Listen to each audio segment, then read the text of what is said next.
Cet homme a une arme infaillible, une pipette, avec elle il chasse les trous, fuites, mauvais raccords qui laissent entrer de l'air froid dans les habitations.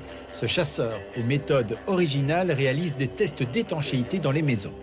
L'étanchéité à l'air est utile pour tous les types de construction, simplement parce que en période d'hiver, nous voudrions 20 degrés dans nos maisons. Si vous avez de l'air à l'extérieur qui est à 0 degré, s'il y a un trou dans l'enveloppe, ça s'échappe. Et donc immédiatement, on a des pertes d'énergie et ça induit le plus souvent des problèmes de condensation.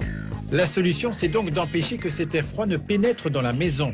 Et pour cela, il faut traquer et boucher toutes les petites et grandes failles, certaines invisibles à l'œil nu, par lesquelles il s'engouffre.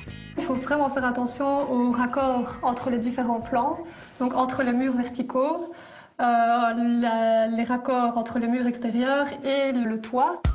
Pour débusquer ces failles, le plus efficace, c'est de réaliser un test d'étanchéité. Première étape, un énorme ventilateur est placé au niveau de la porte d'entrée. Seconde étape, on ferme toutes les fenêtres.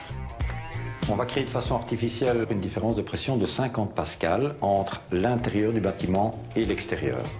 Et donc on va pouvoir ainsi mesurer la totalité des fuites de l'enveloppe du bâtiment. Il suffit de promener cette pipette sur les points délicats pour repérer les entrées d'air. Reste alors à colmater les brèches.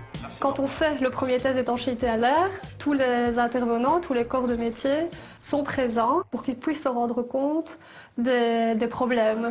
Cela n'a l'air de rien, mais une maison bien étanche garantira l'efficacité de l'isolation posée sur les murs et le toit. Dans cette maison restaurée, le test est réussi. Le propriétaire s'est donné les moyens pour y parvenir en intégrant ce paramètre dès la conception des plans. Au départ, ce n'est pas gagné d'avance parce que les corps de métier aujourd'hui ne sont pas encore très formés à cela.